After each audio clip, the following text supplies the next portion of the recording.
Now a second census was taken of Israel after the plague killed 24,000 of those who were joined to Baal of Peor. The Lord spoke to Moses and Eleazar, the son of Aaron the priest, and said to take a census of all the congregation of the children of Israel from 20 years old and above, by their fathers' houses, all who were able to go to war in Israel. So Moses and Eleazar the priest spoke with them in the plains of Moab by the Jordan, across from Jericho, and they took a census of the people from 20 years old and above, just as the Lord commanded Moses and the children of Israel. Those who were numbered were Reuben. Reuben was the firstborn of Israel. His family included the sons of the Paluites. The son of Palu was Eliab. The sons of Eliab were Nemuel, Dathan, and Abiram. Dathan and Abiram were former representatives of the congregation of Israel, who contended against Moses and Aaron in the company of Korah, when they contended against the Lord, and the earth opened its mouth and swallowed them up together with Korah, and that company died when the fire devoured 250 men, and they became a sign. Nevertheless, the children of Korah did not die. The children of Korah counted 43,730. Simeon was 22,200.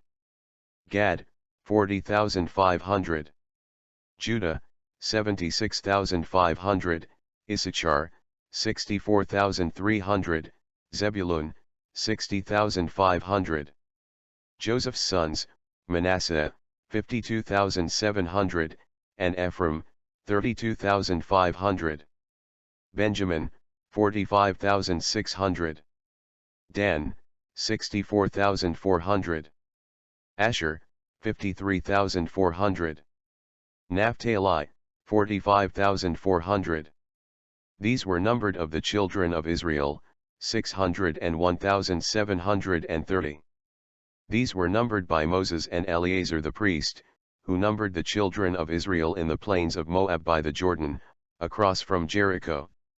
Among these men, there was not a man of those who were numbered by Moses and Aaron the priest when they numbered the children of Israel in the wilderness of Sinai. The Lord had said of them, "They will surely die in the wilderness." Therefore, there was not left a man of them, except Caleb and Joshua. The Lord spoke to Moses and told him to go up into Mount Abarim and see the land which he have given to the children of Israel. After he has seen it, he also would be gathered to his people as Aaron his brother was. The Lord told Moses that he would not enter the promised land because it was in the wilderness of Zin, during the strife of the congregation that he rebelled against the Lord's command to hallow him at the waters before the congregation of the children of Israel. These were the waters of Meribah, at Kadesh in the wilderness of Zin. Then Moses spoke to the Lord saying, "Let the Lord, the God of the spirits of all flesh, set a man over the congregation, who may go out before them and go in before them, who may lead them out and bring them in, that the congregation of the Lord may not be like sheep which have no shepherd." The Lord said to Moses, "Take Joshua the son of Nun with you, a man in whom is the Spirit, and lay your hand on him, set him before Eleazar the priest and before the congregation and inaugurate him in their sight. And you will give some of your authority to him, that all the congregation of the children of Israel may be obedient. He will stand before Eleazar the priest, who will inquire before the Lord for him by the judgment of the Urim. At his word they will go out, and at his word they will come in, he and all the children of Israel with him, all the congregation." There, Moses did as the Lord commanded him. He took Joshua and set him before Eleazar the priest and before the entire congregation. He laid his hands on him and inaugurated him, just as the Lord commanded by the hand of Moses. It was now time to take vengeance of the Midianites. The Midianites were a nomadic people, although a distant kin to the Israelites through Midian, one of Abraham's sons by his second wife Keturah, were mainly enemies to the Israelites rather than friends. Moses married a Midianite woman, Jethro, the priest of Midian's daughter. Her name was Zipporah, and she bore him two sons, Gershom and Eliezer. The Midianites settled in the territory of Moab. The elders of Midian were men like Balak, who sent messengers to hire the prophet-magician Balaam to curse Israel. They were among those who idolatrous religious practices involved rituals and sexual immorality. They even involved the Israelites into this harlotry in Moab and caused the Lord's judgment to come upon his people when a plague went out and destroyed 24,000 men who joined themselves to Baal of Peor. The Lord spoke to Moses saying, "Take vengeance on the Midianites for the children of Israel, afterward you will be gathered to your people." Moses spoke to the people saying, "Arm some of yourselves for war, and let them go against the Midianites to take vengeance for the Lord on Midian. 1,000 from each tribe of all the tribes of Israel you will send to war." There were recruited from the divisions of Israel 1,000 from each tribe, 12,000 armed for war. Then Moses sent them to the war, 1,000 from each tribe. He sent them to the war with the holy articles and the signal trumpets in his hand. They warred against the Midianites just as the Lord commanded Moses, and they killed all the males. They killed the kings of Midian with the rest of those who were killed, Evi, Rechem, Zur, Hur, and Reba, the 5 kings of Midian. Balaam the son of Beor they also killed with the sword. The children of Israel took the women of Midian captive, with their little ones, and took as spoil all their cattle, all their flocks, and all their goods. They also burned with fire all the cities where they dwelt, and all their forts. They took all the spoil and all the booty of man and beast. The men of war brought the captives, the booty, and the spoil to Moses, to Eleazar the priest, and to the congregation of the children of Israel, to the camp in the plains of Moab by the Jordan across from Jericho. Moses, Eleazar the priest, and all the leaders of the congregation went to meet them outside the camp. And Moses was angry with the officers of the army, with the captains over thousands and captains over hundreds who had come from battle. Moses said to them, "Have you kept all the women alive? Look, these women caused the children of Israel, through the counsel of Balaam, to trespass against the Lord in the incident of Peor, and there was a plague among the congregation of the Lord. Now therefore, kill every male among the little ones, and kill every woman who has known a man intimately. But keep alive for yourselves all the young girls who have not known a man intimately. As for you, remain outside the camp 7 days, whoever has killed any person, and whoever has touched any slain, purify yourselves and your captives on the 3rd day. Purify every garment, everything made of leather, everything woven of goat's hair, and everything made of wood." Then Eleazar the priest said to the men of war who had gone to the battle, "This is the ordinance of the law which the Lord commanded Moses: only the gold, the silver, the bronze, the iron, the tin, and the lead, everything that can endure fire you will put through water, and you will wash your clothes on the 7th day and be clean, and afterward you may come into the camp." The Lord had Moses to count the plunder that was taken, of man and beast. Moses and Eleazar the priest and the chief fathers of the congregation, were to divide the plunder into 2 parts, between those who took part in the war, who went out to battle, one of every 500 of the persons. The cattle, the donkeys, and the sheep, was to be taken from their half and given to Eleazar the priest as a heave offering to the Lord. From the children of Israel's half, they were to take one of every 50, drawn from the persons, the cattle, the donkeys, and the sheep, from all the livestock, and given to the Levites who kept charge of the tabernacle of the Lord. Moses and Eleazar the priest did as the Lord commanded them. The officers who were over thousands of the army, the captains of thousands and captains of hundreds, came near to Moses, and said that his servants had taken account of the men of war who were under their command, and not a man of them were missing. They brought articles of gold and jewelry of war to the Lord to make atonement for themselves before the Lord. Moses and Eleazar the priest received the gold from them, all the fashioned ornaments. They received all the gold of the offering that they offered to the Lord and brought it into the tabernacle of meeting as a memorial for the children of Israel before the Lord. Now the children of Reuben and the children of Gad had a very great multitude of livestock, and when they saw the land of Jazer and the land of Gilead, there indeed were regions for livestock. The children of Gad and the children of Reuben spoke to Moses, to Eleazar the priest, and to the leaders of the congregation, saying, "Adaroth, Dibon, Jazer, Nimrah, Heshbon, Elealeh, Shebam, Nebo, and Beon, the country which the Lord defeated before the congregation of Israel, is a land for livestock, and your servants have livestock. Then they said, If we have found favor in your sight, let this land be given to your servants as a possession. Do not take us over the Jordan. Moses said to the children of Gad and to the children of Reuben, Should your brethren go to war while you sit here? Now why will you discourage the heart of the children of Israel from going over into the land, which the Lord has given them? Just as your fathers discouraged the people when I sent them away from Kadesh Barnea to see the land, you are doing the same. When they went up to the valley of Eshcol and saw the land, they discouraged the heart of the children of Israel, so that they did not go into the land, which the Lord had given them.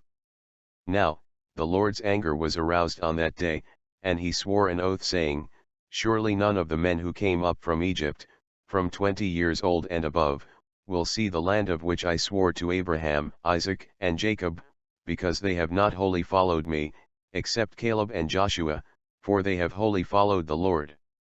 The Lord's anger was aroused against Israel, and he made them wander in the wilderness 40 years until all the generation that done evil in the sight of the Lord was gone. Now look. You have risen in your father's place, a brood of sinful men, to increase still more the fierce anger of the Lord against Israel. If you turn away from following him, he will once again leave them in the wilderness, and you will destroy all these people. Then they came near to him and said, We will build sheepfolds here for our livestock, and cities for our little ones, but we ourselves will be armed, ready to go before the children of Israel until we have brought them to their place, and our little ones will dwell in the fortified cities because of the inhabitants of the land. We will not return to our homes until every one of the children of Israel has received his inheritance. We will not inherit with them on the other side of the Jordan and beyond, because our inheritance has fallen to us on this eastern side of the Jordan. Then Moses said to them, If you do this thing, if you arm yourselves before the Lord for the war, and all your armed men cross over the Jordan before the Lord until he has driven out his enemies from before him, and the land is subdued before the Lord, then afterward you may return and be blameless before the Lord and before Israel, and this land will be your possession before the Lord. However, if you do not do so, then take note, you have sinned against the Lord, and be sure your sin will find you out. Build cities for you little ones and folds for your sheep and do what has proceeded out of your mouth. The children of Gad and the children of Reuben spoke to Moses saying, Your servants will do as my Lord commands. Our little ones, our wives, our flocks, and all our livestock will be there in the cities of Gilead, but your servants will cross over, every man armed for war, before the Lord to battle, just as my Lord says. Therefore Moses gave command concerning them to Eleazar the priest, to Joshua, and to the chief fathers of the tribes of the children of Israel. Moses said to them, If the children of Gad and the children of Reuben cross over the Jordan with you, every man armed for battle before the Lord, and the land is subdued before you, then you will give them the land of Gilead as a possession. But if they do not cross over armed with you, they will have possessions among you in the land of Canaan. Then the children of Gad and the children of Reuben answered, saying, As the Lord has said to your servants, so we will do. We will cross over armed before the Lord into the land of Canaan, but the possession of our inheritance will remain with us on this side of the Jordan. Therefore Moses gave to the children of Gad, to the children of Reuben, and to half the tribe of Manasseh the son of Joseph, the kingdom of Sihon, king of the Amorites, and the kingdom of Og, king of Bashan, the land with its cities within the borders, the cities of the surrounding country. The children of Gad built Dibon and Adaroth and Aroer, Atroth, and Shaphan and Jazer and Jogbehah, Beth Nimrah and Beth Haran, fortified cities, and folds for sheep. The children of Reuben built Heshbon and Elealeh and Kirjathaim, Nebo, and Baalmeon, their names being changed, and Shibmah, and they gave other names to the cities which they built. The children of Machir the son of Manasseh went to Gilead and took it and dispossessed the Amorites who were in it. Then Moses gave Gilead to Machir the son of Manasseh, and he dwelt in it. Also, Jair the son of Manasseh went and took its small towns and called them Havoth Jair. Then Nobah went and took Kenath and its villages, and he called it Nobah, after his own name. Now, the Lord said to Moses, command the children of Israel, when they are in the land of Canaan, this is the land that will fall to them as an inheritance, the land of Canaan to its boundaries. Their southern border will be from the wilderness of Zin along the border of Edom, then their southern border will extend eastward to the end of the Salt Sea, their border will turn from the southern side of the ascent of Akrabim, continue to Zin, and be on the south of Kadesh Barnea, then it will go on to Hazar Adar, and continue to Azman, the border will turn from Azman to the brook of Egypt, and it will end at the sea. As for the western border, they will have the Great Sea for a border, this will be their western border. Also, this will be their northern border, from the Great Sea they will mark out their border line to Mount Hor, from Mount Hor they will mark out their border to the entrance of Hamath, then the direction of the border will be towards Edad, the border will proceed to Ziphron, and it will end at Hazar Enan. This will be their northern border.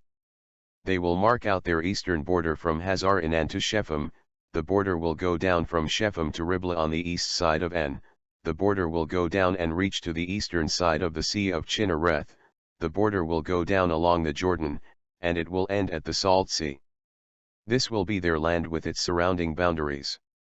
Then Moses commanded the children of Israel that this was the land which they will inherit by lot, which the Lord has commanded to give to the 9 tribes and to the half-tribe, for the tribe of the children of Reuben, and the tribe of the children of Gad, have received their inheritance, and the half-tribe of Manasseh has received its inheritance. The 2 tribes and the half-tribe have received their inheritance on the side of the Jordan, across from Jericho eastward, toward the sunrise. The leaders of Israel were appointed to divide the land. Eleazar the priest, Joshua, and a leader of every tribe were to divide the land for the inheritance. They were commanded to divide the inheritance among the children of Israel in the land of Canaan. Then the Lord spoke to Moses in the plains of Moab by the Jordan across from Jericho, to command the children of Israel that they give the Levites cities to dwell in, from the inheritance of their possession, and they will give the Levites common land around the cities. They will have the cities to dwell in, and their common land will be for their cattle, herds, and for all their animals. The common land of the cities, which they will give the Levites, will extend from the wall of the city outward 1,000 cubits all around. They will measure outside the city on the east side, west side, and north side. The city will be in the middle. This will belong to them as common land for the cities. Thank you for listening. If you liked this video, please like, subscribe, and share. Thanks.